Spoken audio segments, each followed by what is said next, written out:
So chapter 2, insurance contracts. So number one, risk faced by every person.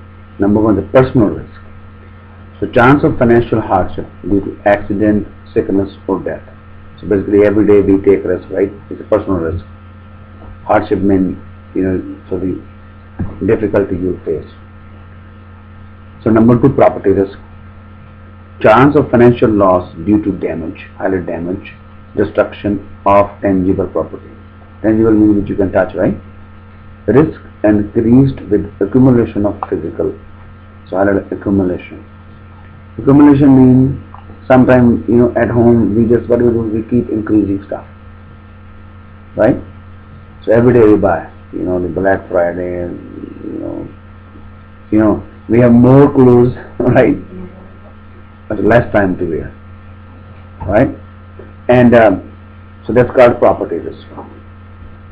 Third is the liability risk. So liability risk with action of individuals or business that result in injuries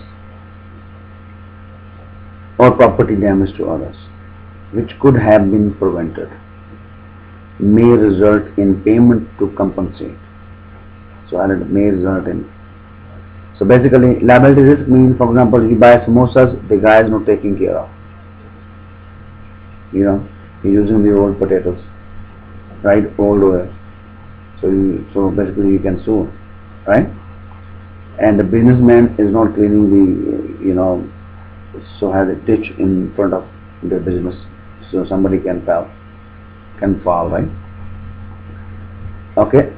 So liability risk. So there are three risks: personal, property, and liability. Other dealing with it. So how are you going to deal with it? Number one, you can avoid it. Means totally eliminating all chance of financial loss. Highlight not practical. For example, you don't go out, you just stay home. This is not practical, right? You don't drive, not practical. Controlling. Other one is you can control it. Means reducing the frequency. Reducing the frequency of severity. So basically, not 100% effective. It is not 100%. Cannot control windstorm or earthquake, right? So if the windstorm comes, earthquake comes, so there's going to be damage. So retention. Retention means what you absorb. Means retaining the risk. What you retain. Without some form of a transfer. Not viable for most individual or business. So not useful. Basically means you don't do the insurance. So what happens if the house burns down? So then you have no house. No, and you don't have the liability insurance, right? So somebody sues you, then you're in trouble. Sometimes we take some retention, right? So we have 500 deductible, so 500 we pay if somebody, right, windshield. 4 is transfer. So the best way is transfer the risk. Means shifting financial burden to another party as the most practical. This is the most practical and popular way of doing it. So now you know. So the question comes in the exam is which of the following is the least practical? Least is avoidance, and the most is practical is the transfer, right? And the third, two types of financial risk. One is speculative, other is a pure risk. Speculative includes the chance of financial loss with the chance of financial gain. Loss and gain. If you play gamble, what happens? If you play stocks, you can win or you can lose. So they don't cover. Insurance company doesn't cover. They only cover pure risk. But you have only chance of loss. Involve chance of financial loss only, loss only, with no chances of gain. Only pure risk is insurable. So one question for sure comes in the exam. So the insurance company covers a pure risk, not speculative. Next is understanding contracts. So what is a contract? So meaning of a contract. An agreement between two or more parties to do or not to do something. Right? Or meeting of two minds. That's a contract. For example, I say, okay, I'll teach you the insurance. So Sunday, this time to this time. So charge certain fee, okay, you pay. And then what happened then? So it's agreement of two parties. Other is, what does legally enforceable means? The courts agree to impose an obligation on a party to fulfill, highlight obligation to fulfill. The term of it. For example, so basically, if I promise you to teach, if I don't come, you paid me, so what happens? You can legally enforce it. So elements of all contract to be legally enforceable. So what are the elements you need? Number one is agreement. Has two parts, offer and acceptance. So I had offer and acceptance. All terms and conditions have been agreed to, and there are no further negotiation. I had no further negotiation or term to be met. Means the meeting of the mind is achieved. So basically, I'm going to teach, and you're going to learn from this time to this time. So there's a meeting of the mind. So that's agreement. Other one is consideration, means something of a value.